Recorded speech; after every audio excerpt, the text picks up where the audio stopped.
Hello everybody and welcome to another episode of Film and TV Talk Tuesdays.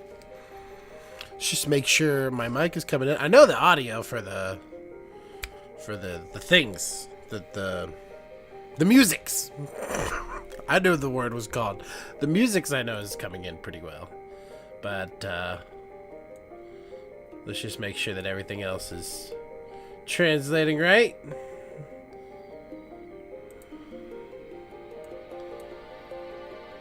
Yep.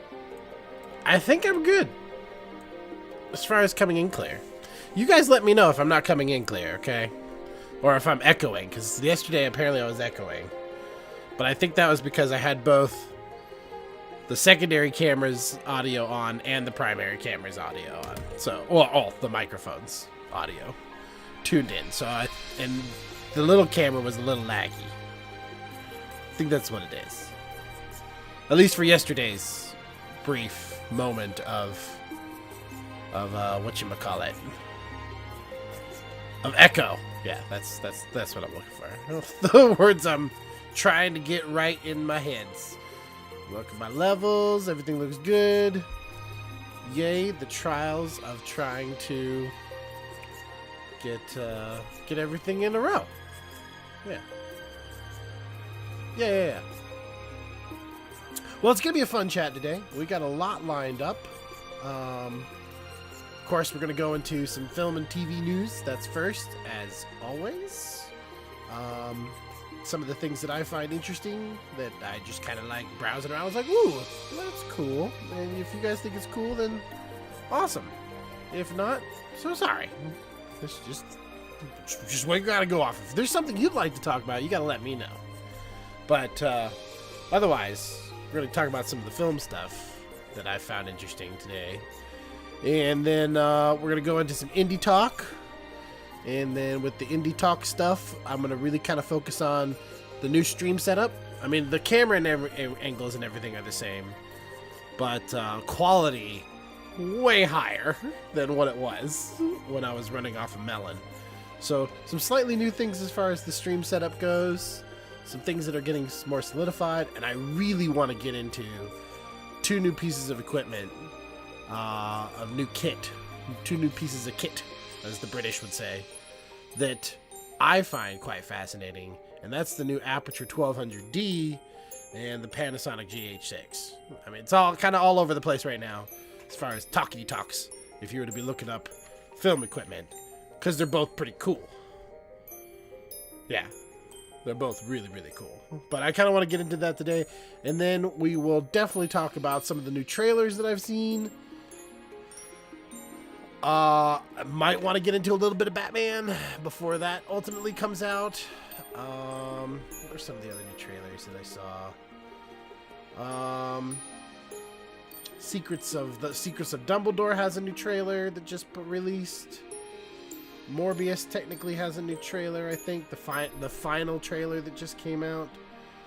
I'm not sure how I feel about Morbius. It's not like something that's really standing out to me, but, you know, it is kind of vampire-y, so we'll see.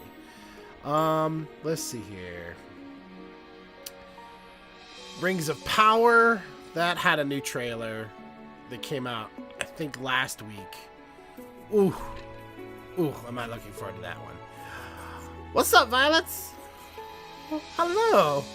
Welcome to the stream. It's always nice to see people watching. And yeah, we're gonna have a lot of fun today. Well, at least I'm gonna have some fun today, because I'm just talking about film stuff. So even if you guys kind of just tune me out and do a workout or whatever, or, you know, fold laundry, or you're at work, I just want to say thank you for joining, because it's nice to have you guys just listen to me ramble about things I end up rambling about anyways, except this time my beloved doesn't have to hear me just ramble about it. You guys get the joy of hearing me ramble too. And then last but not least, I want to talk about one of the live action, anime to live action shows that I've watched, or started watching, and that's the Ronin Kenshin show, live action. I just started watching the first the first movie, and it's got an interesting look to it. It's got an interesting feel to it that I kind of want to dive into, because it's just something I noticed, and I don't know. Again, this is just film and TV talk, and I just want to talk about stuff. So that's what we're going to do. So let's jump into the news. I would hit a button for a transition, but I don't really have one. But, well, transition into the news segment, I guess. Oh, I do have a button. I can hit this button.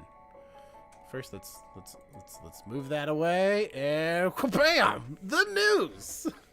And yes, I go off of like the Hollywood Reporter and No Film School. These are just some of the places where I find film news. Okay, it's not about any of the other stuff, any of the politics or anything like that. We're not diving into any of those things. Okay, we're just looking at film stuff. So if it affects the film and TV industry, that's what I'm talking about for today. But I need to blow my nose, so let me mute my...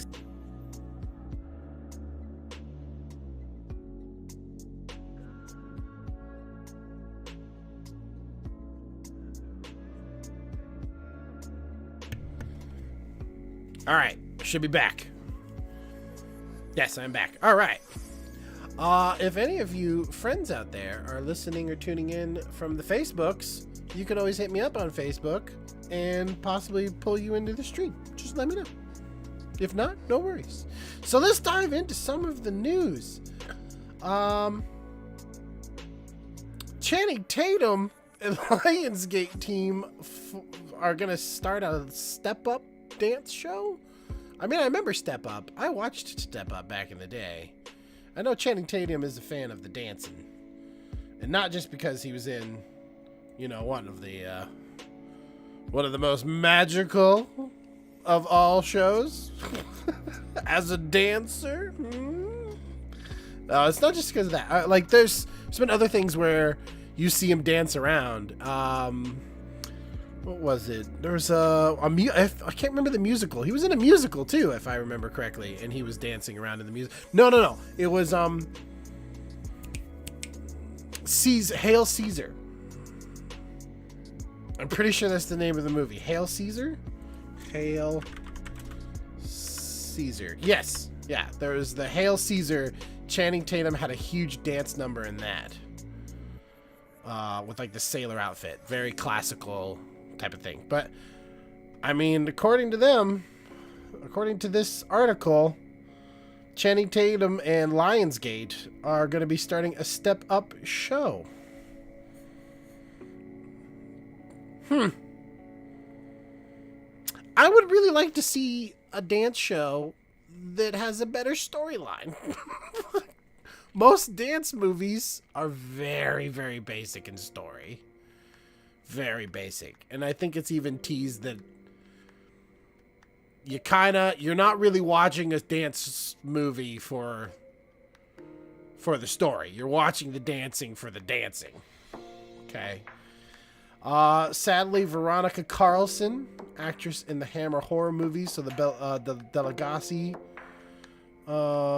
movies with Christopher Lee, has passed away at 77. That's sad. That's sad. That makes me feel sad. Oh no! No. What? Why would that happen? Epic tried to update on me all of a sudden. Hopefully that didn't like cut anything out. Think we're still good. Yep. Looks like we're still okay. Okay. Woo! That was weird. All of a sudden, Epic Games just popped up going like, update or something. I was like, no, not right now. That would have been very bad. Yep. I just saw it happen in the YouTubes. Okay. But we're good. We're good. We are good. We're okay, everybody. Look into my eyes, and I am letting you know. We are okay. We're still going with the news. Back to the news. Yep. Sadly, Veronica Carlson, British actress, starred for Hammer Films opposite of Christopher Lee and Dracula, has risen from the grave alongside Peter Cushing in Frankenstein's Must Be Destroyed, has died. She was 77.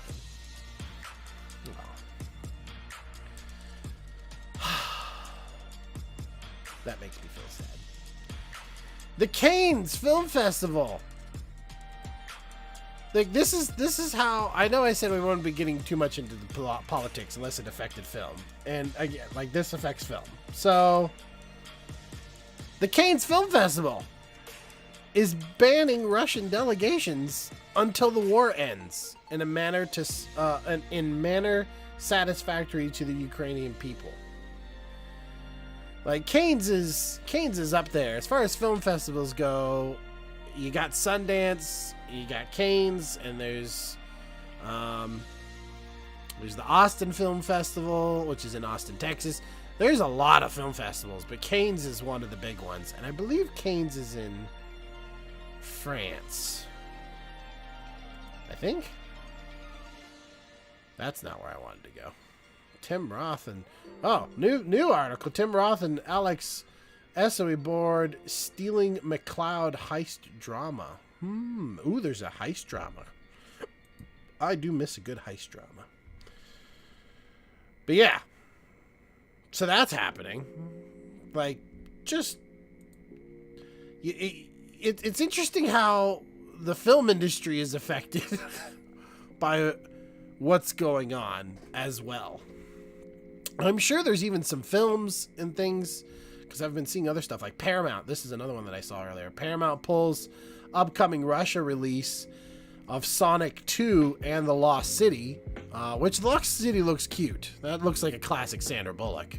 And you know them Sandy movies. You gotta love them Sandy movies. She's so sophisticated. Sandra Bullock is a gem. Okay. But that's a classic. Lost City is going to be a classic Sandra Bullock movie. But also, Warner Brothers pulls Batman from Russia. And you know, when the films don't come to Russia, there's going to be upheaval in the country. Like, it's just, if you were to pull Batman from the United States right now, oh my gosh, do you know the riots that would happen? Yep. Disney, first Hollywood studio to pause theatrical releases in Russia. So even Disney, what is Disney pulling? Given the unprovoked invasion of Ukraine and the tragic humanity crisis, we are pausing the release of theatrical films in Russia, including the upcoming Turning Red from Pixar, which Turning Red looks adorable. Okay. Wow. Turning Red has been slated to open on March 10th. Which has been fertile ground for recent Hollywood event films, including Spider-Man. Spider-Man did really well in Russia. The film has pulled in more than $45.5 million to date in the country. Disney's other upcoming releases that were slated to bow in Russia include Doctor Strange in May and Lightyear in June. And none of that is going to Russia right now. Man, not only are you getting sanctions and financial sanctions, but you're getting movie sanctions? I mean, wow. Alice Koch, an executive producer of documentaries, dies at 51. Man. Let's see here. Rupert's friend Stuart Martin joins Zack Snyder's Rebel Moon. Ooh. Part of the epic sci-fi fantasy being made by Netflix. Epic... What? I didn't even know about this. A friend of Stuart Martin who have joined the high-voltage cast of Rebel Moon, the epic sci-fi fantasy feature that Zack Snyder is directing for Netflix.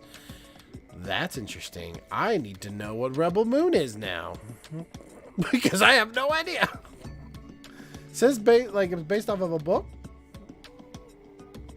Is it Epic Rebel? We're Googling that right now. We're doing a live Google, everybody. What's it called? It was called Rebel Moon? Rebel Moon.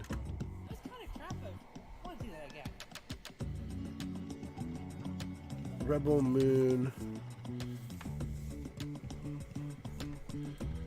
IMDb. People of the galaxy send a young woman to seek out warriors from other planets to help them from the tyrannical armies that are terrorizing their peaceful colony. Oh, so Seven Samurai.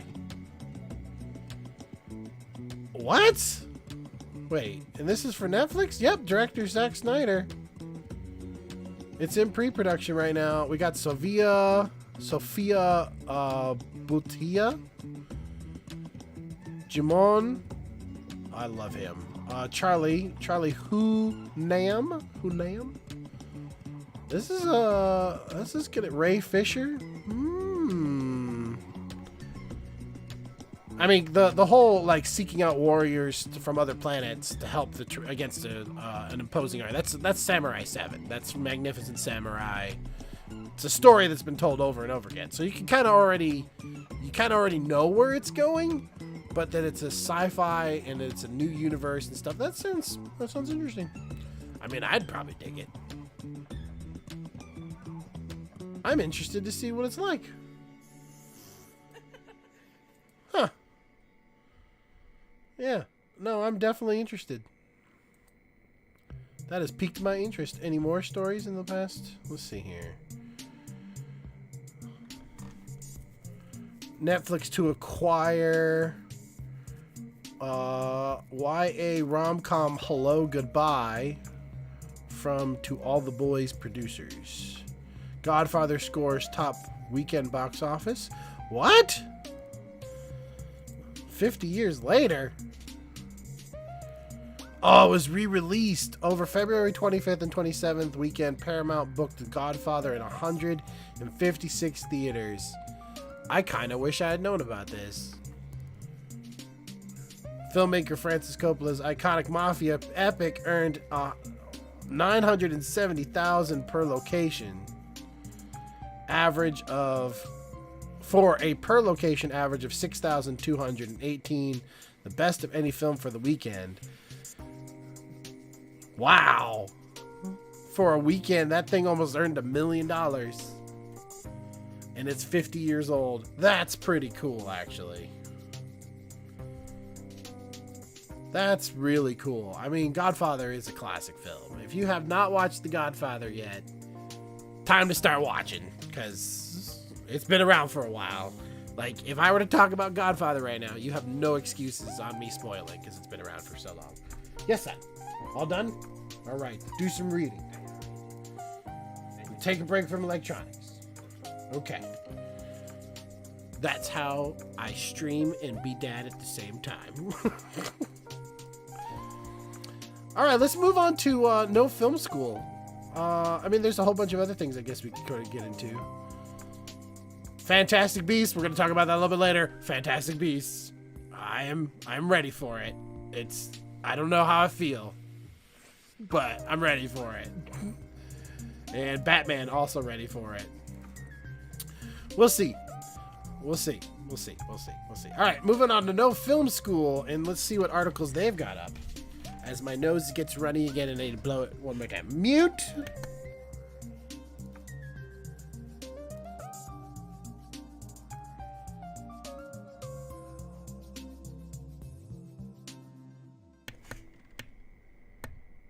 Am I unmuted? Am I unmuted? Yes, I am. All right. Let's see what No Film School's got up on their homepage, shall we? Deity microphones think audio should also be time code. I would agree. I would agree that audio should have a time code. Audio should always have, like, time code is one of the most convenient things ever.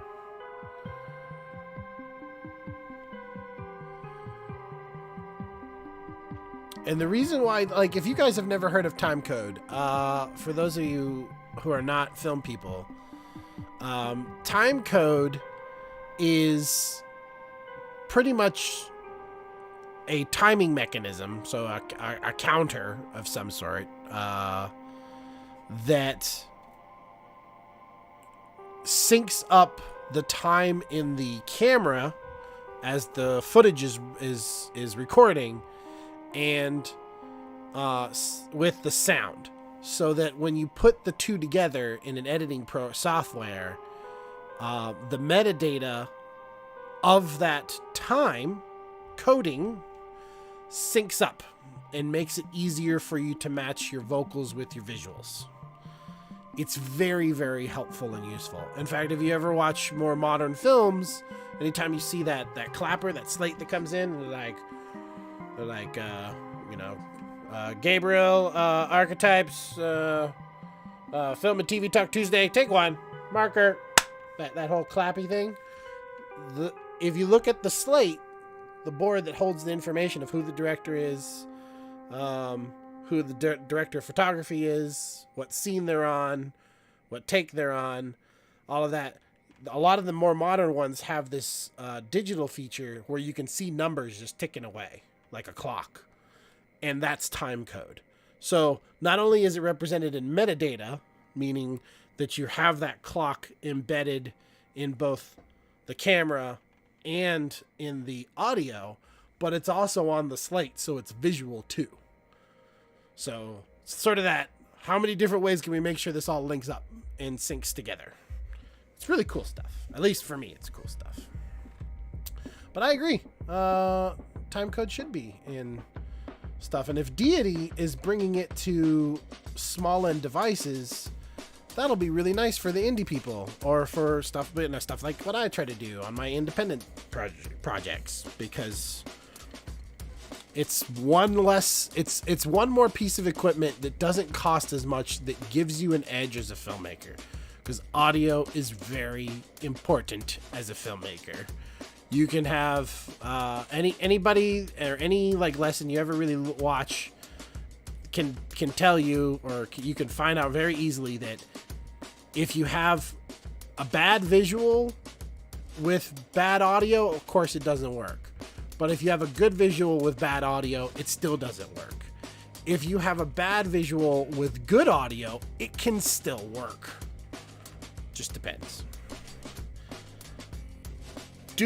Oh my gosh, even more, Netflix. Due to Russian negotiations, Netflix almost had to broadcast anti-Ukraine propaganda? What? How Matt Reeves took on the Batman with one simple tactic. What pride of pressure must there be directing a new movie about the most famous superhero of all time? Matt Reeves is no longer a stranger to taking on risky intellectual property. First tackled Planet of the Apes, which I thought was pretty good. Well, which one was this one? Yeah, no, these Planet of the Apes are really good. I liked all of those.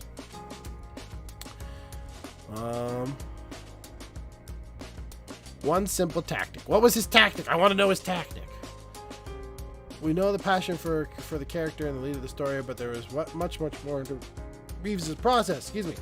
See, he was tasked by Toby Emmerich, chairman of the Warner Brothers Picture Group, with answering the biggest question about the most valuable character. He had to, in Emmerich's words, quote, create a Batman that is compelling and dynamic and thrilling, but different than anything we've seen before. Who can reinvent it? Who can find the sensibility that hasn't been explored already? But Reeves didn't shy away from the challenge. Ooh. He said of his work, quote, movie making lets you go into the fear, but when you're in control of it, you start to exercise it. End quote. We've seen the Nolan and Joel Schumer iterations of Batman. Fans recently saw a glimpse into Gotham and Zack Snyder's movies as well. This was an opportunity to be different. Reeves wanted to find a new take on Batman, complete with his visual style and the desire to make the hero more of a detective. I've already heard through the grapevine that this Batman is much darker than anything else we've seen before on a Batman. Sort of how like the last Joker, the Joker movie that came out not too long ago was a lot darker, and it was. That Joker film was so dark but so good. It seems like this is also going in that direction.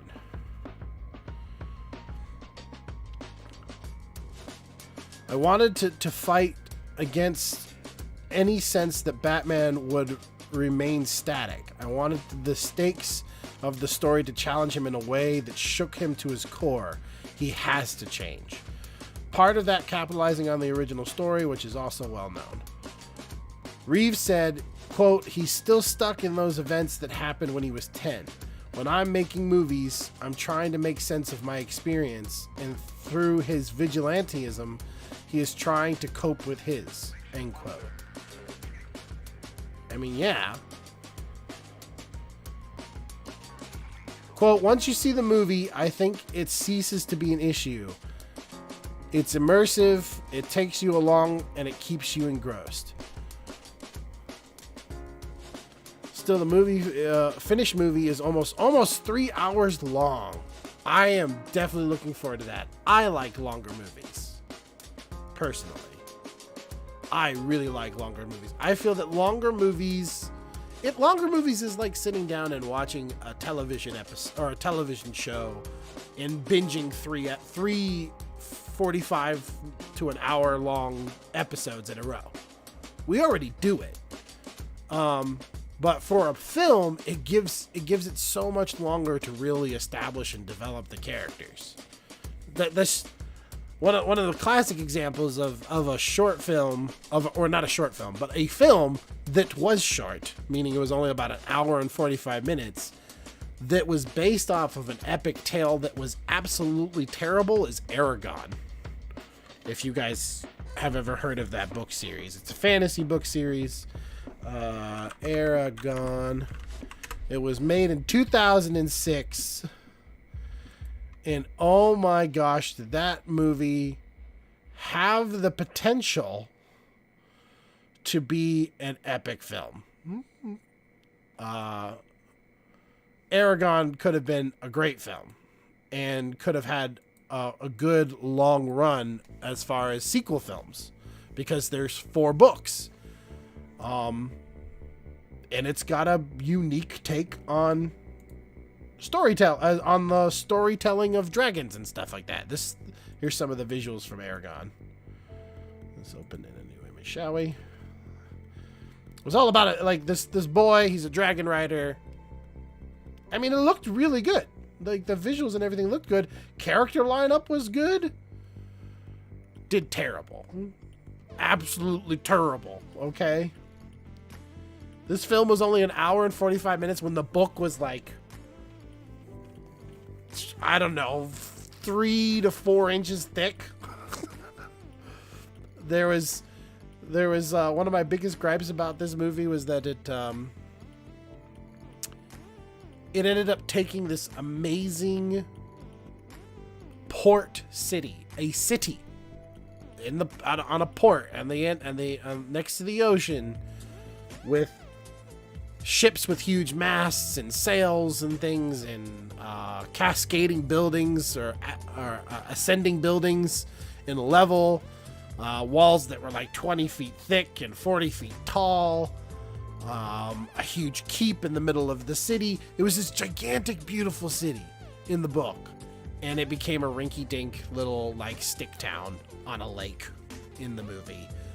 Just completely.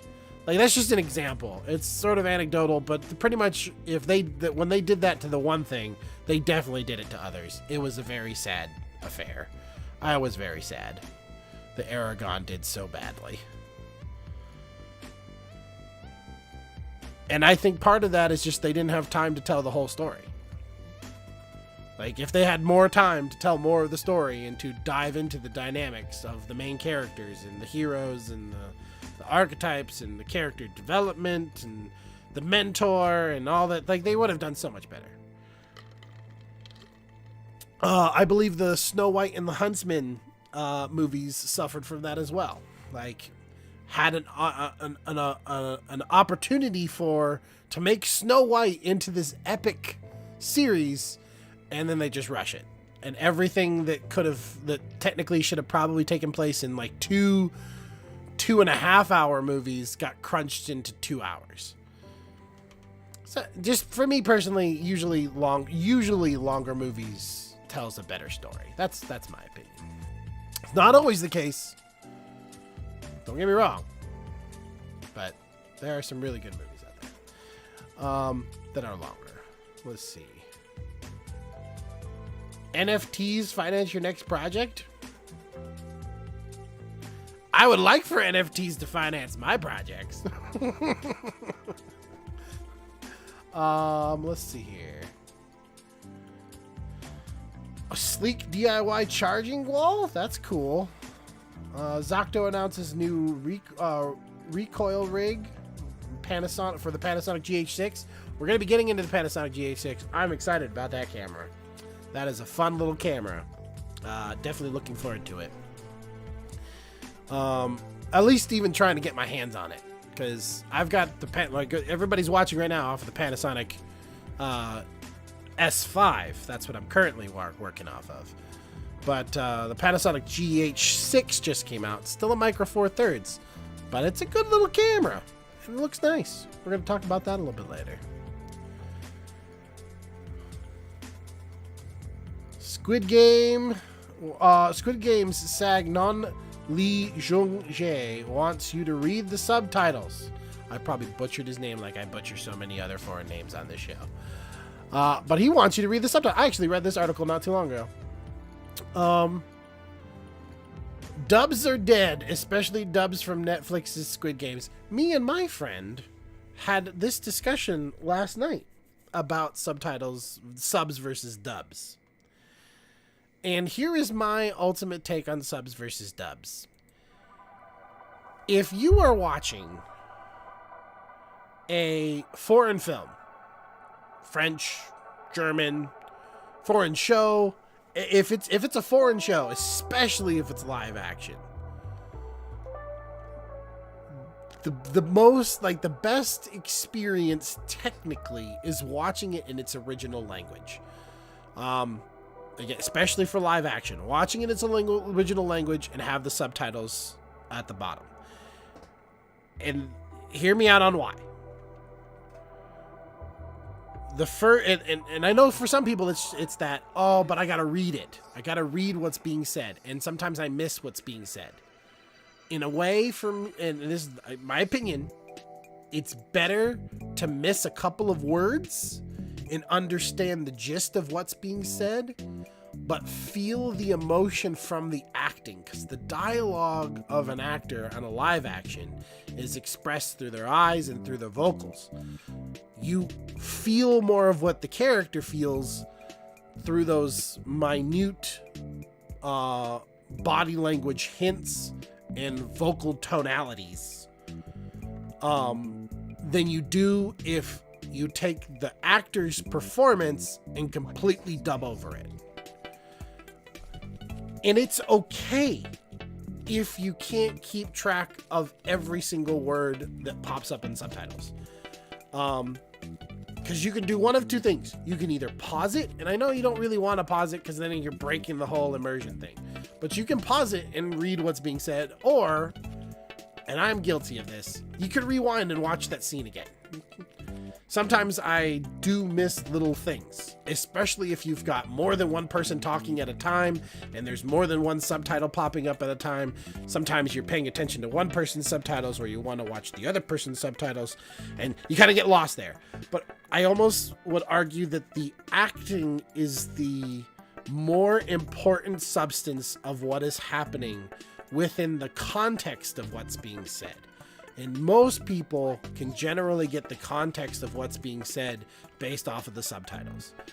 You don't want to be, and being completely honest, in a lot of subtitled movies and shows, the words don't always reflect like long, huge sentences. Sometimes it's just, oh my gosh, hurry up, wait for me, hey guys, or what are you doing? Nothing. Are you sure? Yes, I am. Like, it's back and forth, little bits of dialogue. Not all dialogue is extremely elongated. So I would definitely argue and definitely push for people to watch foreign content as much as possible in its original language.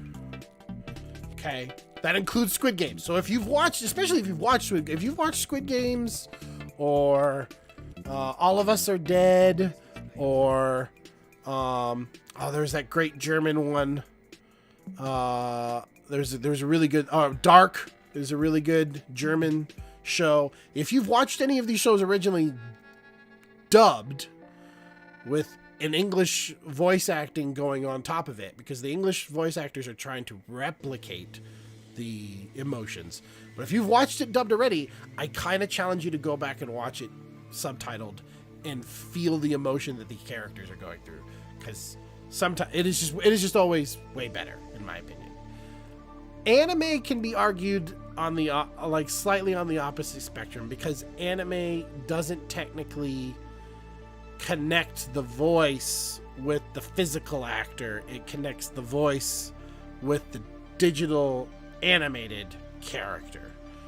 I, again, personally still watch it in the original languages. It's just me. I feel like I get more out of it that way. And I'm a lot more used to watching with subtitles. But I do challenge you. I challenge you guys to go and watch with subtitles more on foreign films. There's also lost in translation things too. Sometimes English translations, like if you watch in subtitles and have it dubbed at the same time, you can actually you can verbally see the difference in translation that a person puts down in text versus what is actually said. Because sometimes English speakers, especially like English to Japanese, Japanese has a rhythm to it, and they're still trying to match as much of mouth movements as possible so it doesn't break you from what you're originally watching. Those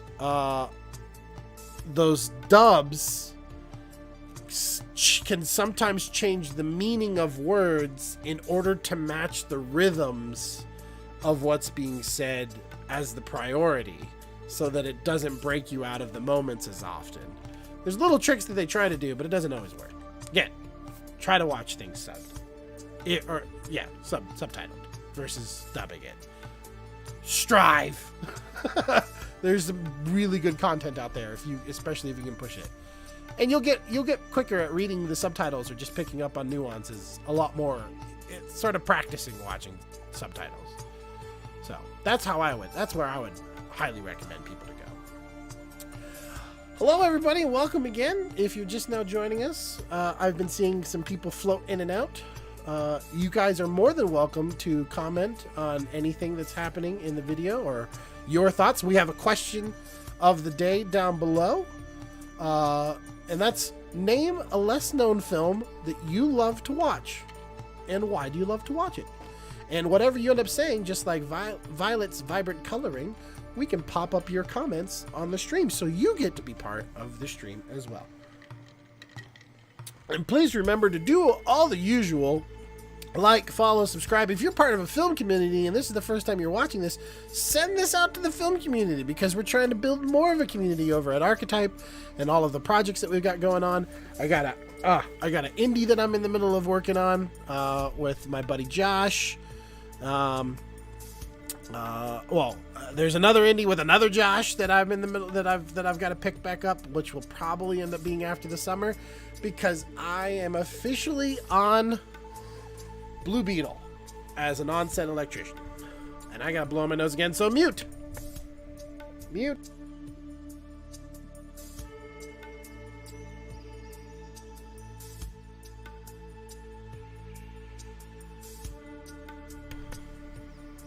And unmuted. Huzzah!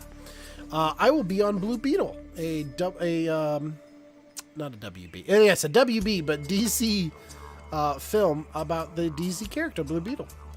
I will be on that this summer. So while I'm away for that, I will not be able to do my indie stuff, but I will be on the indie stuff probably afterwards, which ends probably the beginning of August. So yeah, if I don't get stuff done before middle of April, so next month, then I will be back on it again at the end of, at the end of July and the beginning of August. And it's going to be an interesting journey for sure. Going to be an interesting journey for Blue Beetle. All right, let's see. What should we move on to next? Let me pull up my notes here. We talked about some news. We went over the Squid Game stuff, some things on No Film School. I think it's time to start talking about indie stuff. Yeah. Well, we were talking about films and things already. Let's go on to indie things. And by indie things, I think we're gonna have a little bit more focus on equipment today, because one of the things, and we'll start off with the lights. And the reason why I guess I'm gonna start off with the lights is that my recent conversation with my buddy Josh, who is in the middle of trying to produce his film, which I'm helping with, and I'm trying to pull up that conversation that I had with him earlier. So we're going to be trying to do location scouting coming up, but we're trying to also look at the lighting situation. So since I've worked a lot with lights in union sets, I'm bringing that professionalism to a lot of my indie stuff. And one of the things we're looking at is a house that we'll be shooting out in the interiors of, but it's supposed to take place at night. So that means night interiors. And if you want depth of field, meaning you want that expansiveness, you gotta have lights on the outside of the house. I'm gonna see if I can find a house that has like film stuff. Oh no, I sneezed, it did. Oh, that's terrible. I try to avoid these things on stream. Oh, I have no idea what triggered that one. But let me see if I can find a film house, so you guys can get an idea of how things are usually set up on the outside of a house when there's a bunch of lights and everything. Because it is different. It is. Oh, here we go. This might work. That's a small image there. Anything bigger? Does that work? Nope, that doesn't work. Darn! I was kind of hoping to find a film set of, like, an on-location film set. Let's see. On-location film set house. Let's do our tools. Let's do our size. Let's get a large picture. Where are you at? I swear this is all relevant for where I'm going with it.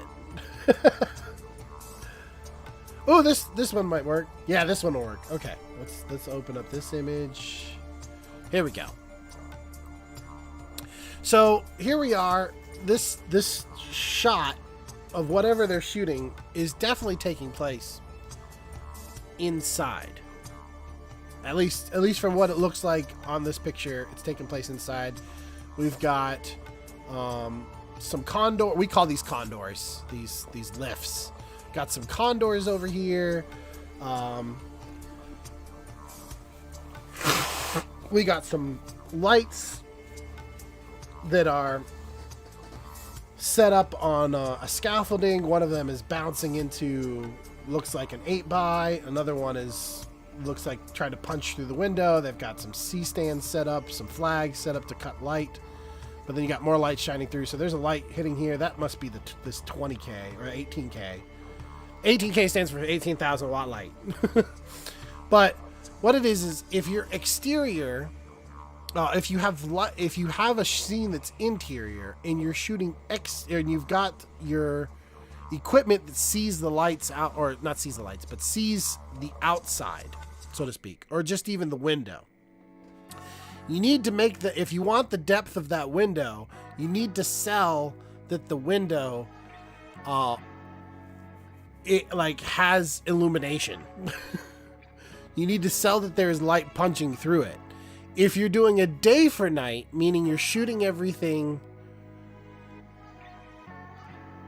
as a nighttime, but it's technically daytime outside, you need to black out all the windows. And not only would like this scaffold that's over here, not only would this scaffold have, if this was a night, if they were doing a day for night, not only would they have the scaffold up, but they would also have a tent over the scaffold and over the windows so that it blacks out the windows and you only get the light from the lights spilling in. That gives it this effect of being able to have the depth so that the camera sees the windows in the distance and it looks like something's shining through. Doing that type of stuff is hard to do for indie productions because of the level of light that we usually deal with. We don't have lights in indie stuff that's as punchy as what you see here. So these are probably M12s, T12s. No, those aren't T12s. Those are M12s. Those are 12,000 watt lights on the scaffolding and a 18,000 watt light down here on the ground on this Roadrunner, it looks like, which is the type of stand. And that's all blasting into the windows so that they get proper exposure going through the windows, because it's probably dark and we don't have direct sunlight onto here. Not the same that you have punching into the windows. Those are really, really bright lights. But here's where it gets cool for us indie peoples. Even though these lights are gigantically huge and very much so appropriate for at least this set, for the indie people, when you're shooting off of a smaller house, just a regular residential house, you don't need this big of a light. But you do need something that's at least like an M18, which is an 1800 watt halogen, not halogen, is halogen? 1800 watt globe. Halogen is the wrong one. I think halogen is the wrong bulb that I'm thinking of right now. Somebody would correct me later, I'm sure of it. Anyways, but what's cool is that Aputure, which is they focused more on independent lights, have started pushing more and more into mainstream light fixtures, meaning they're building fixtures that are usable and highly applicable for the professional style sets. My light that's over here behind me is one of those types of lights. It is the Aputure P300, and there's a lot I can do with that light, and it's only at 9% right now, by the way. Let's see if we can put this thing up to 100. That's 100%, and you can tell it's definitely blowing out my scene. Let's go back down to 9. The lights are getting more and more competitive. This light right here has such a high output, and it's under $4,000. The M18, let's see if anything comes, let's see. Passed a shoot by my house that had M18s and Roadrunners for the night, which comes in over $10,000 once set up with a ballast, or even $15,000 for a high-speed capable unit without flicker. So $15,000 for a high-speed M18 that can blast through windows and give you these nice shots, where Aputure sells for almost one-fifth the price. Well, we'll say 1/4 the price, okay? So for a quarter of the price, you can get a light that is almost the exact same output. This is still expensive. Don't get me wrong. Like, most of you people out there who are trying to make films are not going to go and drop almost $4,000 for one light. I might, because I'm going to use it. But majority of the people out there are not. But it is still, even if you're going to go to rent, that's the other part. If you are one of those, if you're a filmmaker that decides, I don't want to buy, I'm not going to buy, but I do have some money saved up to make my film, renting has always been an option for indie filmmakers. And now they have a high-powered light that costs the rental house less to buy, which means they could rent it for cheaper, which means productions get them for cheaper, which means they get better quality equipment for less money. Like the time of having to have decades worth of knowledge to even be able to find high output lights like this are no longer relevant, because a filmmaker like myself, or a filmmaker like somebody out there like you, can literally just go online and Google rent film equipment, and something like ShareGood pops up, and you could rent a light like this with the stand from somebody who owns it. Back in the day, and still a relevant thing for now, but back in the day, you had to know rental houses. Everything is just becoming easier for us to find and use, and I love it. This light has me very excited. There's a lot of options to be done with this light, and there's a lot of improvements to be done with this light. It is heavier than most of their other fixtures, but the other great thing is the more improvements they make for the professional lineup also means improvements for the consumer lineup. So stuff that's just regular people, like if you just want to start a streaming show.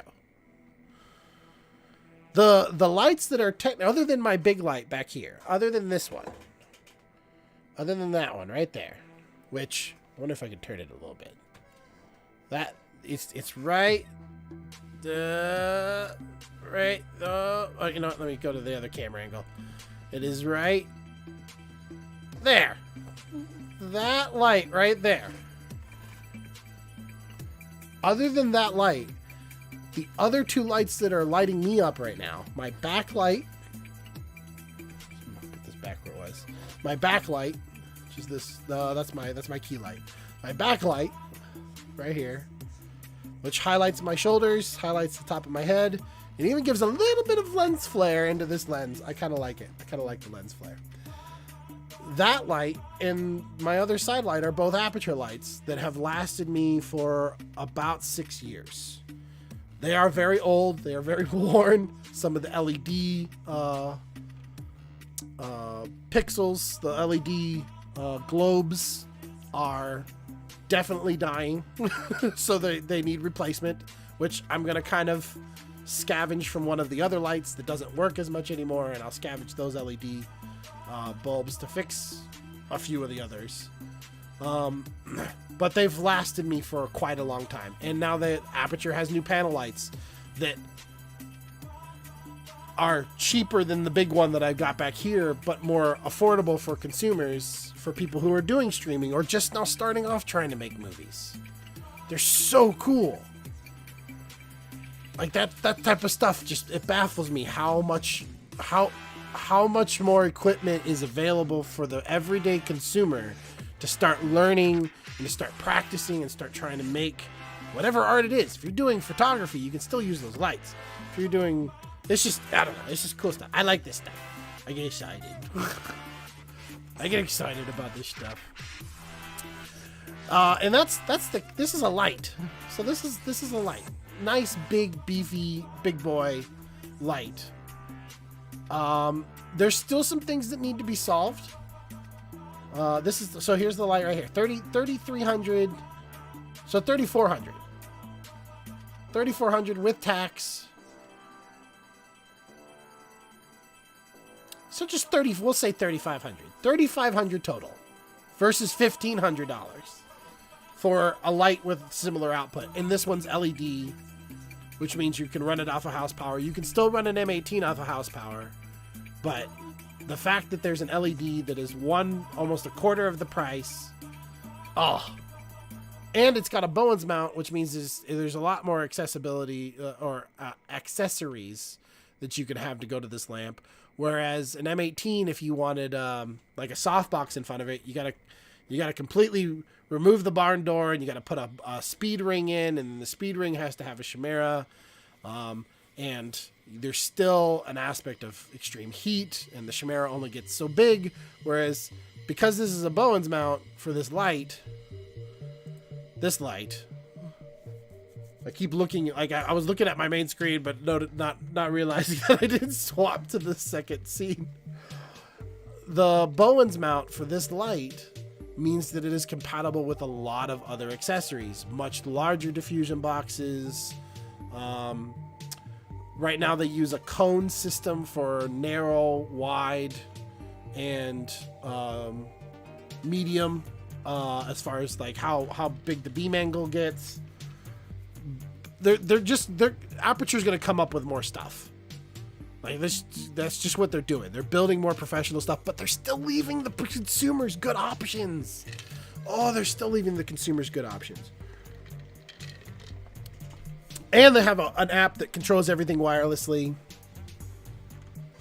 Like that's another huge thing. We do that all the time on big film sets. We use wireless lights constantly because it's easier. It's easier for me as an on-set technician to grab a light that's hooked up with what's called a centenna. It's a wireless antenna that's hooked up with this antenna, drop it in a scene, plug it in and let it go. And then all of a sudden the gaffer says, hey, we need to move it 2 to 3 feet to the right or to the left. I don't have to come in and worry about extra cables, just the one powering the unit, and then I can move the unit and it's ready to go. Some of these, even this one, could technically use a battery system. So you could have a large, like 4,000 kilowatt Blue Yeti battery, and you could plop that battery next to this and then you're completely wireless. Put that in the middle of the forest, or run this off of a small like 4,000 watt putt-putt generator that the generator's around the corner.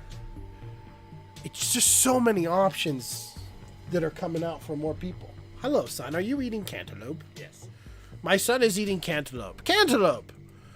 The sponsor for today's Film and TV Talk Tuesdays. Cantaloupe. The only lope of the cantas that you can find sometimes at craft services. Did you find that at craft services? He found it at craft services. He said yes. Thank you, son. I'm going to talk about new cameras now. Brought to you by Cantaloupe. The official fruit of the Church of the Game. Up, down, left, right.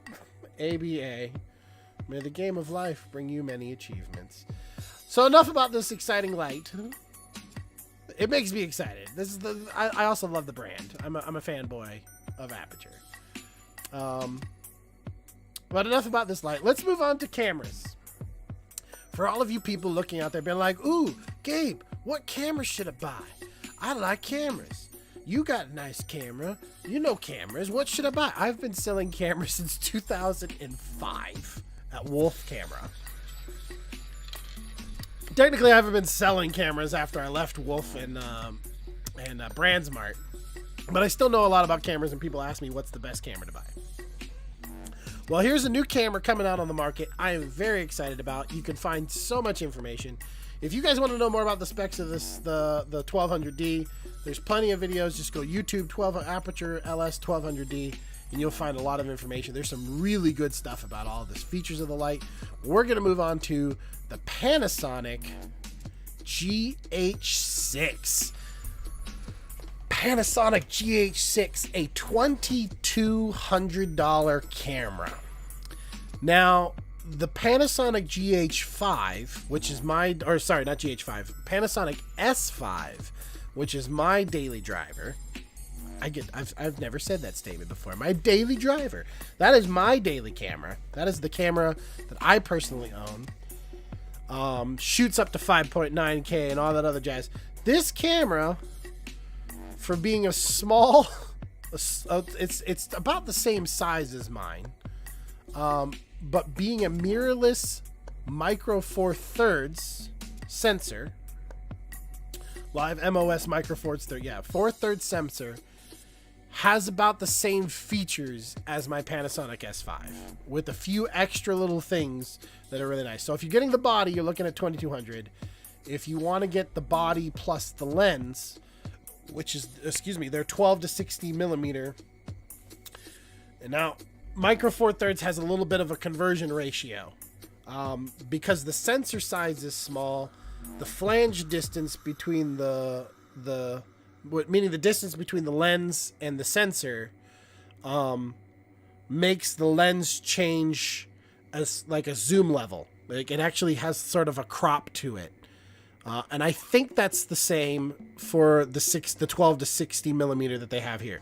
So it says 12 to 60 millimeters, and technically the focal range on a large format or medium format camera would be 12 to 60 millimeters. But on a camera like this and a Micro Four Thirds, I think that technically comes out to more like a 20 to 24 millimeter to like 70 to 80 millimeters. So it's like a 20 to 70 or a 24 to 80. It's something more like that. You still get a wide angle lens and you still get a zoom, technically a telephoto aspect of it. It is at f2.8 at the widest, so at that 12 millimeter range, you get a much larger aperture that lets in more light, which gives you nice bokeh, which is like, bokeh is, let's go to my other camera right here. Bokeh is the shape. See the little lights behind me back here? And then my fingers over there going, woo. That light, the little round shape is called a bokeh.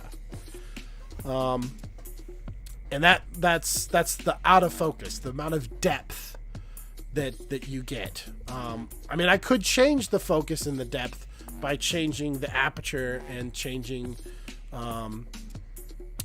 some of the light settings.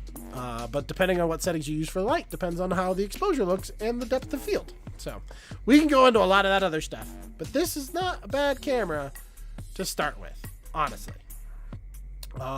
There are already a lot of accessories for the Panasonic GH5 and GH4 that if I remember some of the other reviews that I've watched recently, that this camera also supports. So you could get this camera and then you could end up grabbing a speed booster, and then you could put Canon lenses on it. You could put large format lenses on it. You could put cinema lenses on it.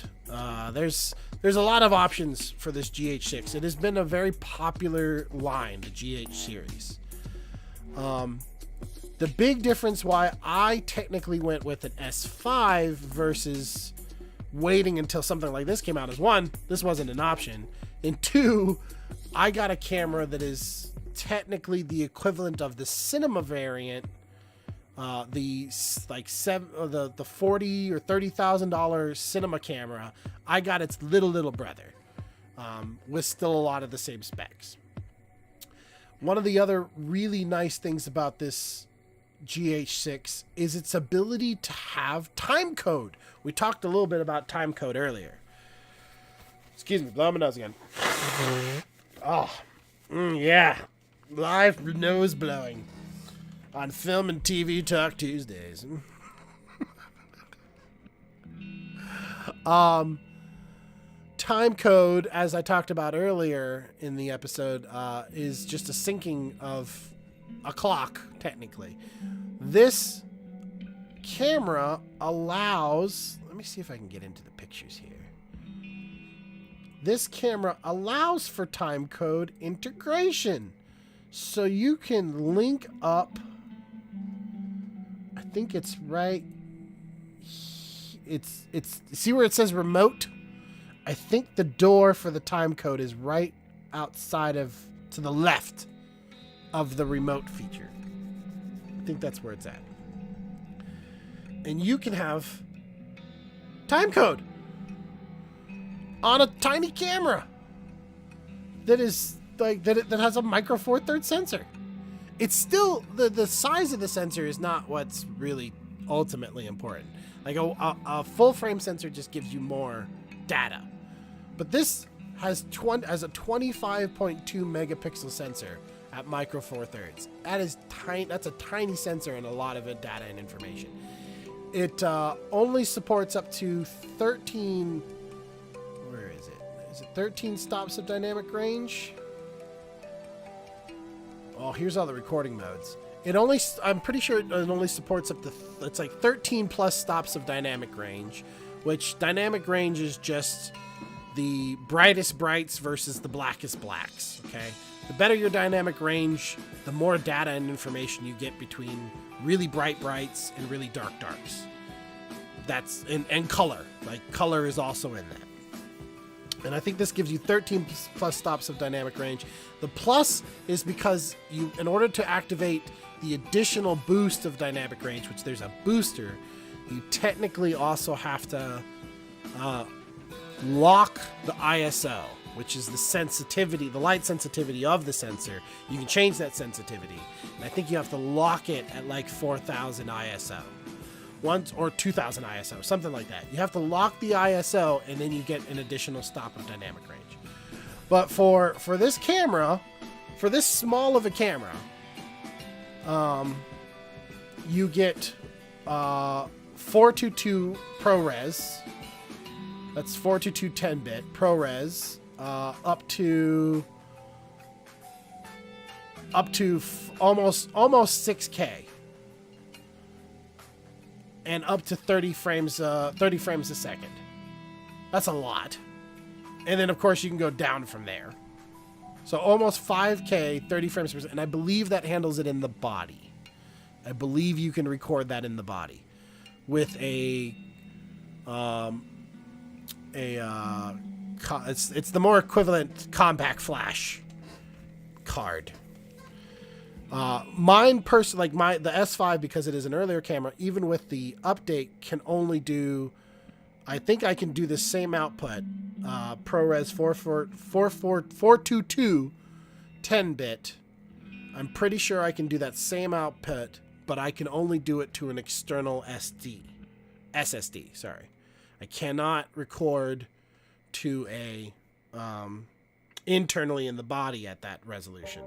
And usually I don't like just doing some of the basic stuff like with Miniature Heroes or some of my own footage for like the Gundam stuff. I usually leave it at a flat profile 422 10-bit at 4K. And usually I'm using this like the H264. It's just an easier file format for me to edit with. It's not as power hungry, and I still get 10-bit. And I usually shoot at 30 frames a second, or 23.98, which is 24 frames a second. So, but you can do all of that in this camera. This is a nice little camera. If I hadn't already picked up an S5, this would be the camera I would probably look at, especially for the price. And one of the nice things about this camera is the autofocus is not as bad as its previous models. This camera's got really good image stabilization, which is nice to see. A lot of Panasonic is known for having good color rendition. It's very editable to put together with like Blackmagic cameras or even ARRI cameras. The footage, as far as like the quality of the footage and the color renditions, or even Canon cameras, you can match those pretty easily. But between those two, between this one and those cameras, like if I were to pick up a new camera, it would be this one. Like it's got all the bells and whistles that I have technically in my S5. It's just a smaller sensor. And there's so many options you can do with it as well. Ooh, we have an answer from Violet on our question of the day. Question of the day was, or is, still is, name a less known film that you love to watch and why. And Violet says, lesser known movies that I love to watch was Mod? Is it Maud or Maudie? Based Maudie. I'm gonna look that up right now. Maudie. A film from 2016 with Sally Hawkins and Ethan Hawke. Did I watch this film? I don't think I watched this film. Maudie, based on a true story. Oh, that looks sweet. I do like that actress. I do like Sally Hawkins. She's a really good actress. Even her very cute roles in what you call it? Paddington. The Paddington movies, the kids movies, Paddington. She's adorable in those. But Violet says that she loved Maudie, based on a true story, and The Shape of Water. I love The Shape of Water. I'm gonna admit it. The fish man romance. It hit. It hit right here. Right here. And if you don't know where I'm pointing, you're right. That's where I was pointing. Shape of Water was a gorgeous film. Guillermo del Toro, I love his work. One of my favorites. I would agree. I would agree with you. Violets. She also says both are romances. Sally Hawkins is in both of those. Yep. I got to see this movie now. This has got to get put down. I've got to put this movie down now. Let me make sure my chat for this is in front of the ticker. Ticker. Go down. There we go. Transition. There we go. Yeah, I gotta check this film out. Let me find. Watch. Where can we watch this movie? Nowhere.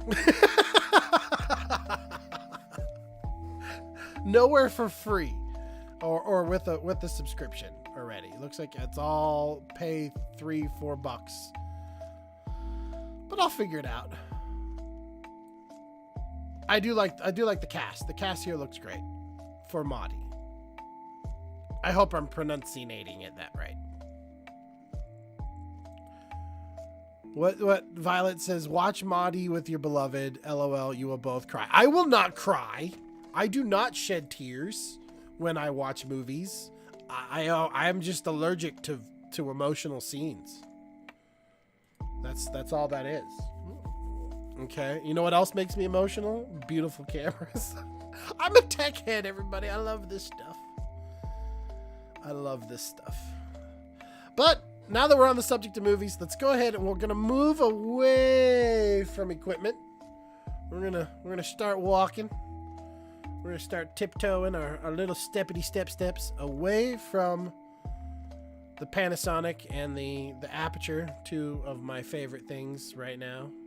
And we are going to move on to movie trailers, because there's a lot of really cool movie trailers that have just recently come out. Now, I'll probably play these in the background, but I'm not going to play the audio. And already playing the trailer in the background, I already know, even without like being able to monetize my site or whatever, or this video, YouTube's going to go, that's copyrighted footage, even though it's a trailer and it's technically part of the Fair Use Act. They're going to try to say, you can't make money off of it. Well, joke's on them. I'm not making money off of it anyways. But the one that I just watched was the new Secrets Fantastic Beasts. So let's pull that up, shall we? This new trailer looks great. I'm gonna turn it down. I mean, I think this is the new trailer. I could be wrong. I mean, Jude Law, I think is making a wonderful Dumbledore. Let me just put that out there. Yeah, I think this is the new trailer.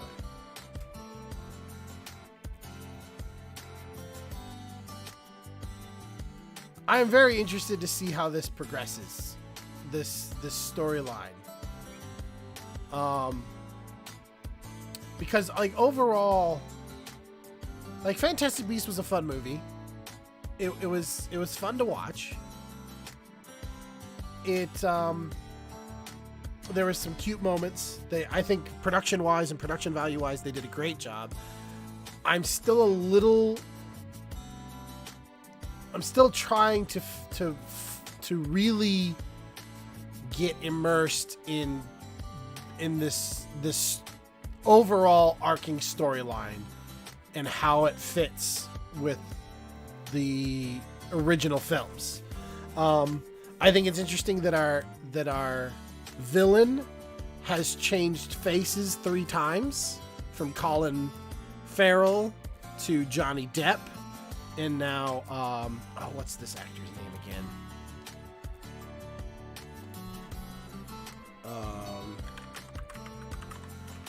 What's this actor's name again? Oh my gosh. Mads Mikkelsen. Like he's played some great villains. I will say that. I think he could do a very good job. This is gonna be an interesting film to see how it wraps up. I think the Fantastic Beasts franchise aspect of it, I almost in a way feel like the Beast thing is so secondary. Like originally it started off about the Beasts, and we still have Newt Scamander. We still like Fox. That's Fox. F-A-U-X. Fox. And Fox looks glorious and amazing. But I feel like the Beasts are technically a secondary priority to everything. Madison Mikkelsen. Mads, as Violet points out. Yep, Mads. Oh, this is not the same trailer. This is a different trailer. Go back. That movie does look fun too. Adam, I think it's called. Yeah, the Adam Project. But let's go through this a little bit, shall we? Like we got some Quidditch stuff that's flying around. There's Mads. Fox flying in, and with the guy who was sort of the evil Horcruxy guy. He's not really a Horcrux. I can't remember what they called him. I have to go back and watch these again too. Like I like the original series. I feel very bad for Snape, and I miss his character. I think this is going to be an interesting. It's going to be an interesting film, and how it moves the storyline further along. The second one was fun, but I feel like had a little bit more plot holes. Either way, guys, I'm going to watch the film, and I'm going to have fun watching it, okay? My beloved is Sarah is a huge fan of the Fantastic Beasts in the Harry Potter worlds. My son has been reading the Harry Potter books and starting to get more and more into the movies and things like that. I think there's a lot of lore and depth that comes into these. I just feel it's not as... The lore itself is not as solidified as Lord of the Rings or Star Wars. And it's probably just because of the age, but it's also, I think, also has something to do with the fact that J.K. Rowling went with a more stereotypical direction of writing characters. She ended up writing a book with the characters in it, and instead of what Tolkien did with Lord of the Rings, which is technically create the language and the lore and the world first and then bring everything else in, which for me, as far as Star Wars goes, that's how it was for me when I started Star Wars.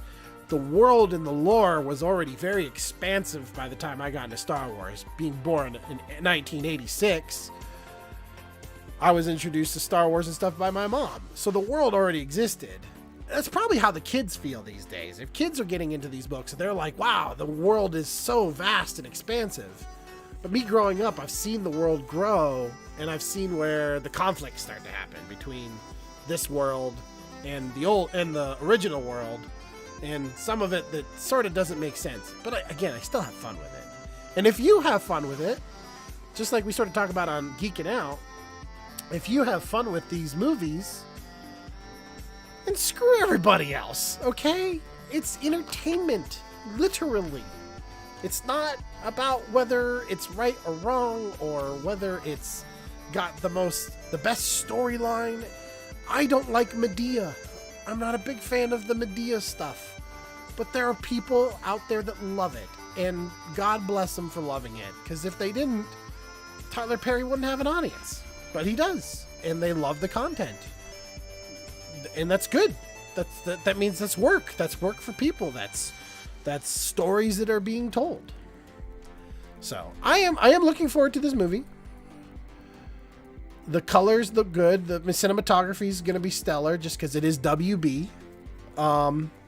Which I'm working for WB coming up soon anyways. Period pieces are also always challenging to do because you got to keep everything in a particular style.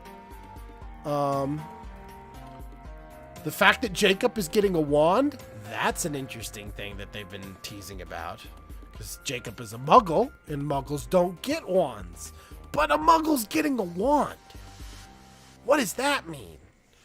Maybe I'm just out of the loop. If there are any Harry Potter fans out there that know all the ins and outs of these Potter thingies, let me know. Let me know what is the ratio of a muggle, or if there's any other lore where a muggle ends up getting a wand or anything like that. And then here they touch this bell, and it looks like a port key. I think the escalation of fighting with magic has also been pretty cool to watch. Anyway, this is gonna be an interesting movie. This is gonna be one of those that I also feel like I'm gonna have to take the family to watch in theaters. I really want to go watch Batman in theaters, but that might not happen. But this looks like a theater movie for the family, because everybody likes Harry Potter. But that means we're gonna have to have a Harry Potter marathon again. Oh darn. Harry Potter marathon. Can I get an F in the chat for Harry Potter marathon? I think that's what Nat says. F's in the chat. And I still can't determine if an F is a bad thing or a good thing. But the movie looks good. That movie looks good. Another one that this comes up. Flag of Death. I am excited for Flag of Death. Our flag means death. This comes out this Friday, I believe. I think it's does it come out the 3rd, or maybe it's Thursday? It's pirates, but it's stupid pirates. It's just ridiculous, fabulous pirates. Okay, it's if you were to take the pirate theme and add Taika Waititi's comedy to it, with just executive producer is Taika Waititi, like this is just gonna be. Like, what if everything was just Jack Sparrow's ridiculously the whole time? I feel like that's what this is. I am very much so looking forward to this show. This is gonna be my new show to watch coming up. And there he is. There's the man. There's the Taika Waititi. It looks great. It looks great. Yeah. Our flag means death. If you don't have Our Flag Means Death on your watch list, hurry up and put it down, because it looks great, especially if you like comedies. Where was the other one that Halo's coming out soon? That's going to be interesting. Where was it? I think it was Turning Red was the other one. Oh, Ring of Power. There is. Oh, sorry. Me and my friend were talking about this the other day too. Ring of Power has a new trailer. I kind of want to break this down a little bit though, because like if they do what Lord of the Rings did, and I kind of hope they do, I hope this entire scene right here, especially when we watch behind the scenes, there's that part of me that says this should all be a miniature. And for those of you who don't know film stuffs, miniatures, or in the Lord of the Rings case, nicknamed bigatures, are scaled models of a city or a wall. If you look up the behind the scenes for Lord of the Rings, you put Lord of the Rings bigatures, you're going to find like the entire city of Minas Tirith that has been built. And it's like 1/100th the scale. But because Minas Tirith as a city is huge, the miniature, the 1/100th of a scale, I'm giving that number because I don't know the exact number, but the miniature of that scale figure is technically big enough to still fit an entire soundstage. Like you could stand next to Minas Tirith and it would still come up next to you, like as a wall. Like they're huge. I hope that the Ring of Power show, I hope that they stick with that tradition of making miniatures. There's just something about having a tangible physical asset that allows you to bring environments to life in a gorgeous way. Now, technology is catching up to this very, very quickly. That's also true. Like, if they end up going the route of using Unreal Engine, and this entire thing was made in Unreal Engine, but it looks really, really good, and it's seamless. That's the other part about it. It's got to be seamless. It's got to feel like the world. Lord of the Rings is such a great movie and such a great series. Not only because the storytelling is already existent from J.R.R. Tolkien, and I'm biased on that one. I read Lord of the Rings when I was a kid. I read The Hobbit when I was a kid. Like the storytelling that is in that is to me it's a classic. It's very well done. But when it came to the visuals of what Peter Jackson did for Lord of the Rings, like everything just makes you feel immersed in the world. The costumes, the lighting, the sound design, like the sound design for that and the music for Lord of the Rings, to me rivals anything that's ever come from Danny Elfman or from John Williams. Thank you. John Williams. Like there's this world, this Lord of the Rings world needs to be that dynamic. It needs to be that immersive. I need to feel like everything is pulling me into the Second Age. If I remember correctly, this is all about the Second Age. This is about the rings of power being created by Sauron, being created by Sauron, and then people getting these rings, and then the corruption that follows.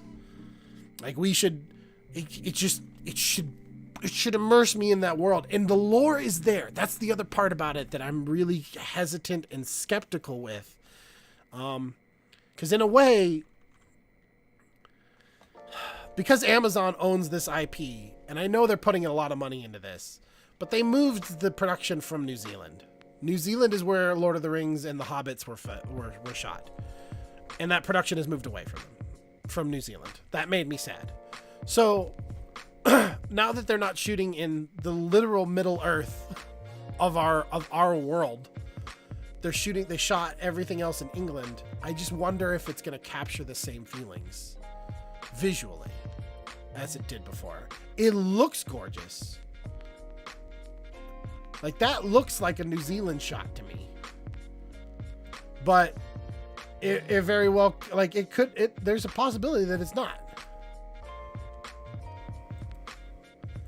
Like that looks like a New Zealand shot to me. Like this foreground and everything. These people with the antlers on their backs and stuff.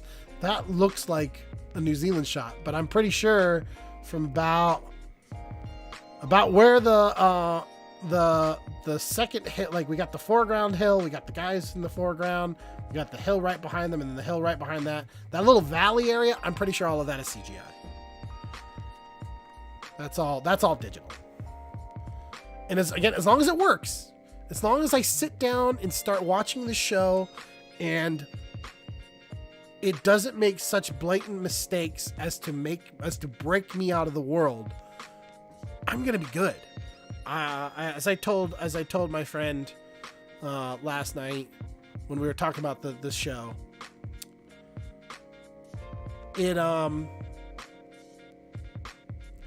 if I'm hesitantly optimistic for this show. The characters, the actors and everything like that, I think are well picked. Just before the king. I mean, look at that. That looks, this shot looks like a Hobbit shot, but that looks gorgeous. Just look at the pendant on her shoulders. Costume design here is it's top notch. They're spending a lot. Amazon is spending a lot of money on this. Ooh, Sarah, hi baby. Sarah says that's still a lot of money. If you know what you can get professional use out of it, it is still worth it. That's still a lot of money. If you know you can get professional use out of it, it is still worth it. It is still, I mean, technically it is still worth it. If they do it correct, even professionals get it wrong all the time too, but hopefully they put the money where it should go and they planned out well and everything lines up. I guess that's just where it just needs to line up and it needs to fit. In a way, Amazon did not secure confidence in me with this film or with the show, only because of what they did to Wheel of Time. I never read Wheel of Time, but Wheel of Time, other than a few very visual moments, Wheel of Time felt very Sci-Fi Channel to me. And the character development and the way the characters are brought across is very teenage drama. I don't want teenage drama in Lord of the Rings. That personally, I don't want that. I don't care if you have young characters, but I don't want teenage drama. I want epic. I want the epic drama. I want the matter of what's happening to our characters, even if they are teenagers, even if they are kids. I want what happens to the characters and the kids to be so affected by the world that the plot and the conflict that is introduced with the world is accentuated in them. So what's happening in the world is affecting them. I don't want them to be going, oh, well, there's a bad guy and you need to beat the bad guy. And by the way, Jimmy really loves Susan and Susan's not talking to Billy and Billy isn't talking to Greg, even though Greg has a secret love affair with Billy. Like, I don't want any of that, because in the grand scale of this Lord of the Rings stuff, like that, those little things don't really matter. It might be a quick little personal conflict, but the personal conflict doesn't matter compared to a wizard who's literally making rings of power to corrupt people and take over and make a ring to rule them all. Like, I don't want teenage drama in this. I just don't. Please don't give that to me. And I don't think they will. But again, I feel like the world and the conflict of this world needs to exist. Like, it needs to all reflect in everything that's happening. It looks really good. Don't get me wrong. Like, dwarves look like dwarves, elves look like elves. Like huge conflicts. Ooh, let me go back to that scene. I want to see that. Whoa, are those orcs? Those look like orcs. Those are dwarves, definitely.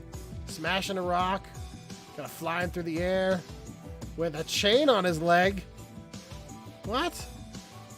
Those look like orcs. Are those humans or those elves?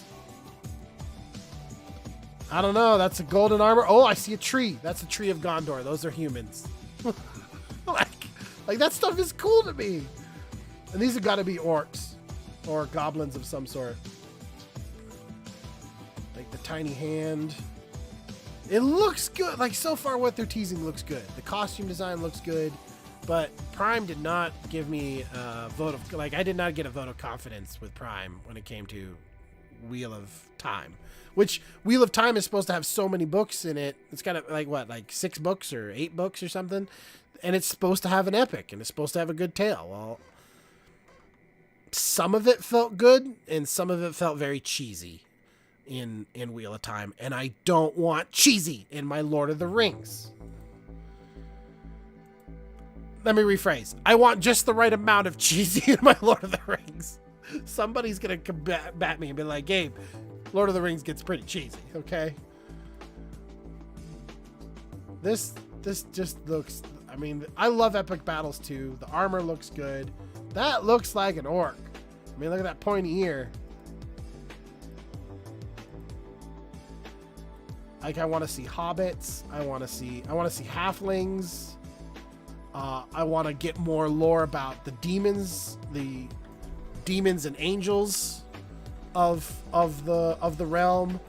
Like a Belrog is like a demon, but Gandalf I think is like an angel of some sort. I can't remember the correct terms. My buddy Mr. Doohoundsy, he knows a lot more about that than I do, as far as the correct names and things like that. But this looks good.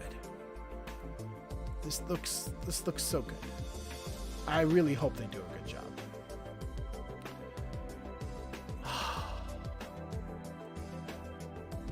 Yep. Rings of Power. Let's see what we got on recently added. Anything recently added? Adam Project looks fun. Oh! I know what the last thing I wanted to get. We'll get into that for the last 20 minutes. And I'll pull that up. My Nerd Girl. I already have a Nerd Girl. Is there any of the upcoming movies you guys are looking forward to? Any at all? Secrets of Dumbledore, Morbius.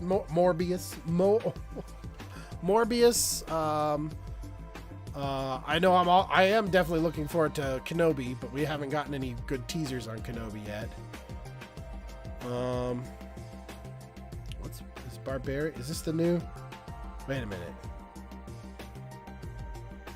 It's not the same. Oh, this is different Barbarians. Okay. Barbarians is that name of the show on Netflix that's in German that I was thinking of earlier. House of Dragons, that still looks good. When does that come out? The House of Dragon. Do we have a release date yet? I don't think we have a release date yet. About the Tigerians. It just says 2022.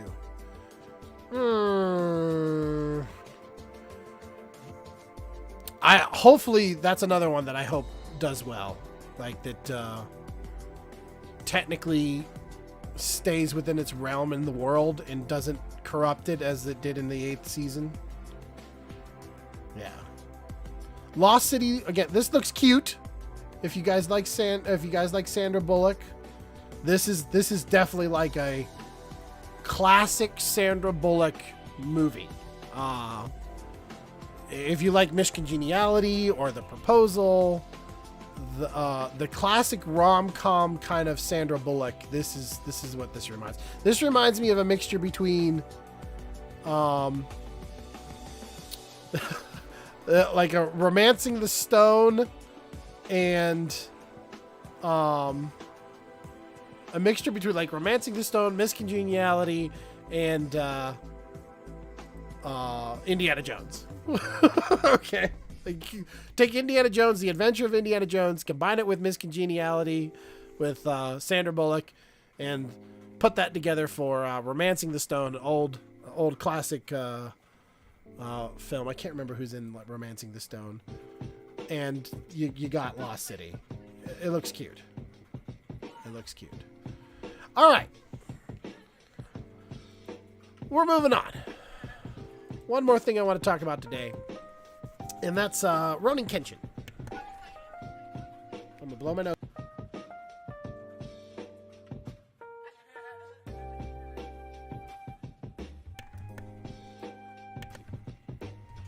La la la. All right, Ronin Kenshin. We're gonna go to Netflix because there's some things that I kind of want to point out with Ronin Kenshin. Something that I just noticed, and this is a live action. So Netflix. Sign in. Gabe and Sarah. Viking Valhalla. I'm catching up on my Vikings, by the way. I gotta catch up on my Vikings. That's a big one. Oh no, it wasn't here. It was what is this? Guardians of Just. Jeez, that looks B-movie-ish. It's probably gonna be fun. No, it was Funimation. Funimation, I think, is where I was watching Ronin Kenshin. The live action version. Well, I gotta log in. I gotta log in. Funimation is officially moving to Crunchyroll. Oh, that's right. It's going over to Crunchyroll. Okay, Ronin Kenshin. Let's see if this pops up on my... There's some interesting things about Ronin Kenshin. This is one of those animated to live action things. And one of the things I noticed about Ronin Kenshin, and I'm not going to give away the story too much, is the camera angles really threw me off a little bit. Not because they're bad. It's just the way the cameras work in this film is more theatrical. I'm going to see if I can find a good example. Like, the camera is pretty static on this shot. We cut back and forth, but it almost feels like this, just the fluidity of the scene and the way we cut between multiple different cameras, it feels like every camera's already there. Instead of bringing into a scene and you put the actors where they're going to be, you block the actors, and then you say, all right, let's start with the camera here and let's shoot this angle, and then we'll shoot all that, and then we'll stop, we'll reset everything, we'll go back to one, as they say, and then we'll put the camera on the other side. It almost feels like they pulled what Tyler Perry does and put up like 6 or 7 cameras and just said, all right, here's the blocking, everybody ready, let's go, let's do it. And they just roll everything at once. So much like the fluidity of it makes sense. But the camera angles reflect it. And especially when they do these wide cut, like these cuts to a wider angle, but the talent is technically further back. Like, that camera will not change. That camera is always going to be that camera. See, we're back to the same exact camera. The motions are still the same exact camera. Motions are the same, different camera, a little bit closer. But it's more like the camera operators are reacting to everything that's happening because it's only going to happen once or twice. Like, they probably only did this once or twice.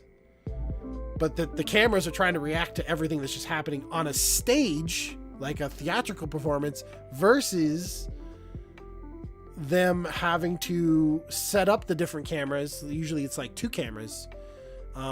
You set up 1 or 2 cameras instead of just setting that up and then changing the camera angles and repeating the motion over and over again. I feel like they were really able to just pump out these movies. Because even the action, like there was a guy that just walked off. There was a guy. You get the kid that falls down. Then there's this watch behind the girl. There's the guy who walks off behind the girl. We don't see that guy. Like, there's no camera cut or anything to him, but we hear him, and I think we see him in the distance get thrown around as Kenshin comes in. Like, again, all of these camera angles, I feel like they're fixed. They're on a dolly. They're on a track. Oh. For policy, I got stopped for policy violations already. What? They probably thought I'm watching the stream.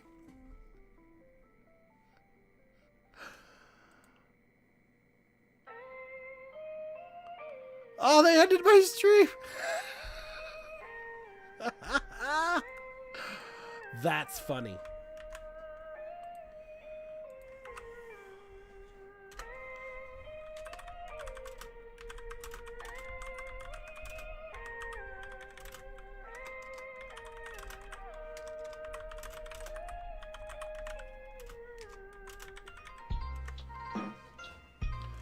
I did not expect that at all.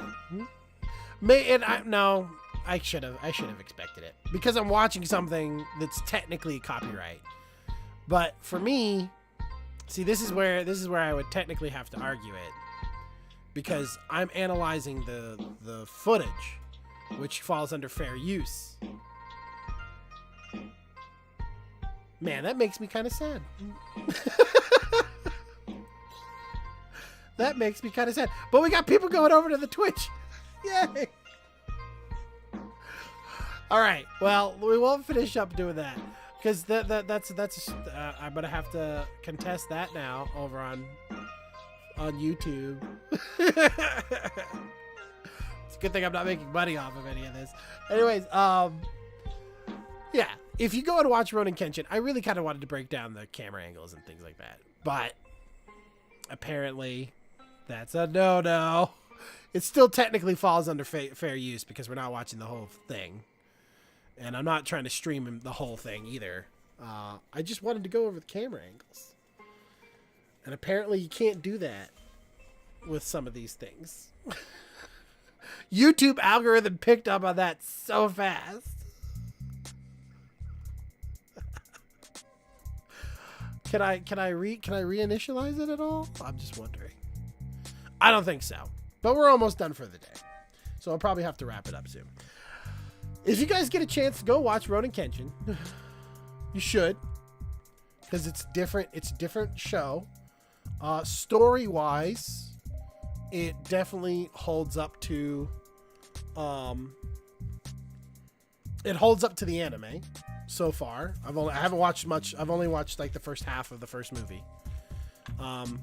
But so far, the story and everything lines up. The action is not as anime-esque as I would want. I really do want anime action. And there's I'm back on YouTube now. That was weird. It's like I stopped and then YouTube brought it back up.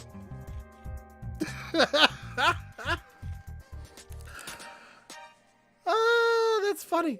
Okay, well, welcome back, everybody. If you're watching again on YouTube or if you're watching on Twitch, we got the YouTube feed got cut for a little bit because I've got a copyrighted material that's been playing. Even if it's just the video, they're like, doesn't matter if you're trying to use it for literal educational purposes. No, sir, you do not play this, even though you're trying to break down the camera angles. If I was monetizing and I was making money off of this, like if this wasn't money, Sarah says ridiculous. I know. I get why they do it. You can't technically monitor everybody because some people would try to get away with this, of watching a movie live and having everybody else watch it with them for free. That's been a thing lately. I get it. It's the algorithm. But at the same time, if I was monetizing this, if I was a channel, if I had 1 million subscribers, I would have already had like agreements and stuff that say I can do this. I would have already contested 1 million other fair use acts to say, look, I'm just analyzing footage. But because I'm small, I'm teeny tiny, they're like, no, sir. You cannot analyze this footage because it is copyright. It's okay. I'll live. I'll be all right. I will carry on. Makes me feel sad. But I'll be all right. Funimation has the first 3 Ronin Kenshin movies. I think is there 6?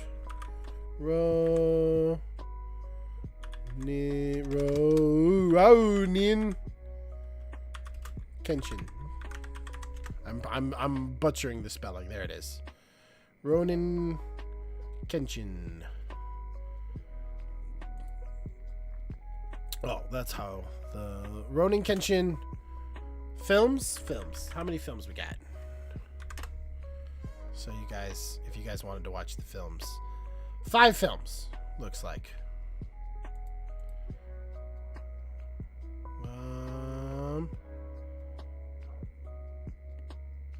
Yeah, I think there's 5 films. First 3 can be found on Funimation, which is moving over to Crunchyroll, because Funimation has technically bought Crunchyroll, or is it Crunchyroll technically bought Funimation? I can't remember. Anyways, they're going to be the same, so you can watch the first 3 on Crunchyroll and or Funimation, and then the last 2, which is the beginning and final, the finale or the final or those are over at Netflix. So I gotta finish the first one, and then we'll see. I gotta see how it changes, because my buddy Nat says that it sort of changes up a little bit when we go into the next few films. Again, character development's still the same, action's different from anime style action, but that's just because it's a live action translation. But the first movie definitely has more of a theatrical look to it. And I would challenge you to go and watch them and see what they're like.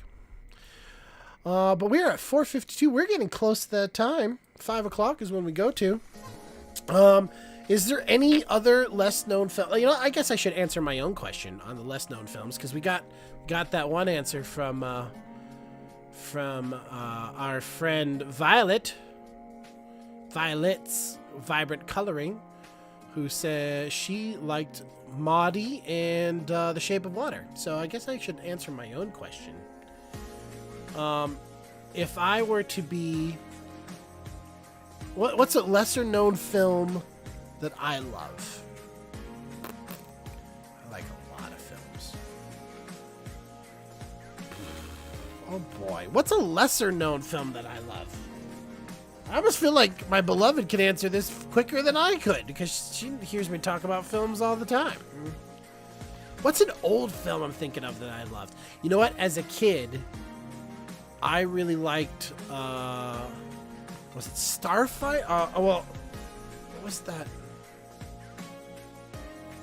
Hold on. I'm trying to remember the name of this, Starfighter.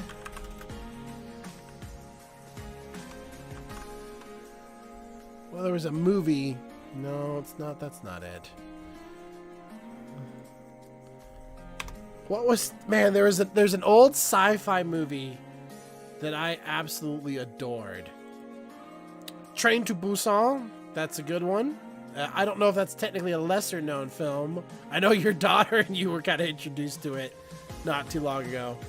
I know a lot of people who know Train to Busan. That's a fun film. I love that film. What is that? The Last Starfighter, I think it was called. I think it was called The Last Starfighter. Yep. The Last Starfighter. Let me see if I can find the trailer.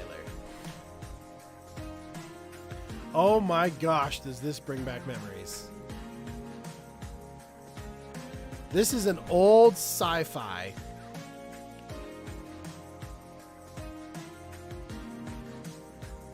My goodness. Like this, who's in the cast? Let's see the cast here.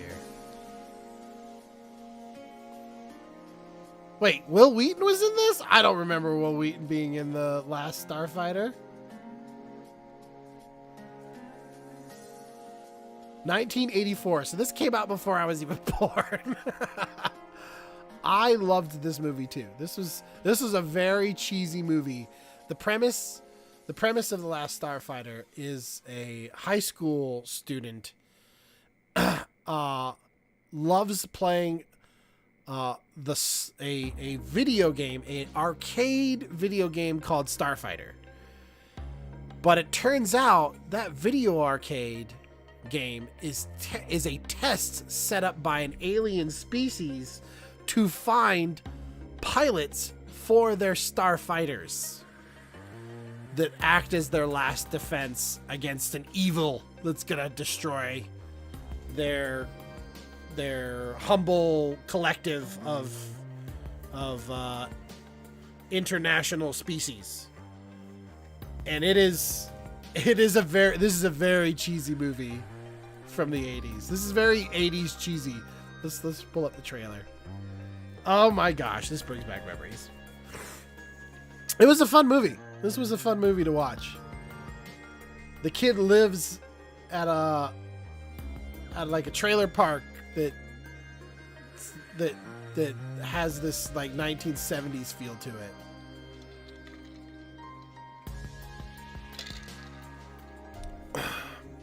He always likes to dream of space and one of the interesting things about the movie, or one of the interesting things about the aspect that the aliens are trying to recruit for their starfighters, the pilots for their starfighters, is they have to create a fake copy of the kid in order to bring him into space. And the fake copy is like this weird symbiote that grows in his bed. It looks really weird. And even the beginning of the movie, he rejects it. He's like, I don't want to be a starfighter pilot, and goes home. And then he comes. It's a fun little movie. Sarah asked me, is Amadeus well known? I would say Amadeus is well known in the film community, but it is a beautiful movie, Amadeus. Amadeus is it's about Wolfgang Amadeus Mozart, and it's about his genius. Great character development in that one as well. Look at this cheesiness. That's like Battlestar Galactica, 1980s or late 1970s Battlestar Galactica type of graphics. Oh, look at how menacing these people are. I used to love this film so much. And I think they even made but I think there was a video game that you could play related to this. If you're in the mood for a good old school cheesy 1980s sci-fi, The Last Starfighter, it's a good one. Yeah, it's a good one. Look at that costume design.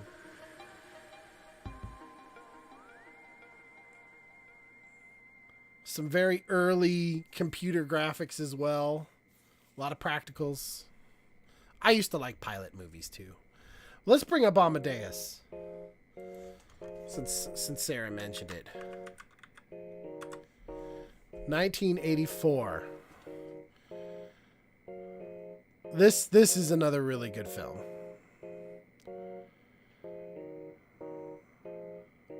Murray Abram is in it. Elizabeth Bedridge. Simon Cowell. Jeffrey Jones. Tom Hulsey. Man, he looks so different from what he looked like in Amadeus. This is a beautiful movie. And some of it even goes into the psychology of Amadeus and the psychology of people who would have rivaled him. Really good cinematography work. I wonder, there's sometimes, now looking back at it, I wonder how much, like what type of lens, for me personally, what type of lens choices they would have picked. How much light they actually had to pump into a room versus all the candles, because there's a lot of practical candles. Or if they even borrowed from Barry Manilow. Not Barry Manilow. Barry. It's another one. Oh, I got suspended again.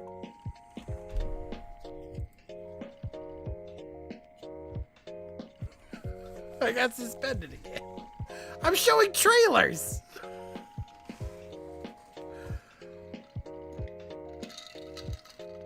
We're gonna wait.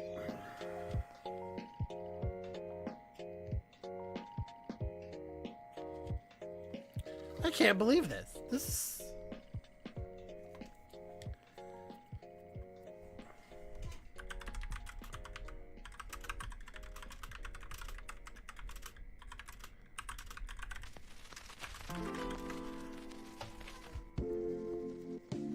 I can't believe like Twitch is handling this better, technically, than YouTube is.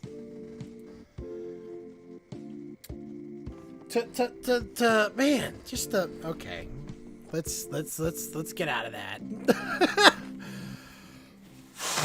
I don't even know when YouTube decided, hey, you're not showing stuff anymore. Even though they're trailers. It's been suspended. Oh, thank you. Thank you, my beloved. It's been suspended since about 1 minute into the sci-fi trailer. Ah! How could they do this to me? How could they do this? An innocent YouTuber just trying to talk about films and movies. So sad. Well, we are back technically on YouTube now. So I'm gonna go ahead and sign off because YouTube's giving me problems. But it's definitely food for thought on the future episodes. I'm always learning something about this streaming stuff. It's 5:02. It is technically time to sign off. I want to thank everybody for joining. If you could go ahead and hit the like and subscribe and the bell notifications and send this out to the universe and tell people, come watch this crazy dude talk about things because he's weird and fun and stuff. And yeah, and I will technically see you all next time. So until the next stream, which will be Nerdspiracy on Sunday, I will see you guys then. 3 to 5. Streaming schedule will be after I go ahead and say goodbye, because I'm gonna play some other little things, and you'll get to see that. Otherwise, until then, I hope you all enjoy a lovely Tuesday, and stay creative in making fun things. Until then, love you alls. Cheers. Bye-byes. Transition button now.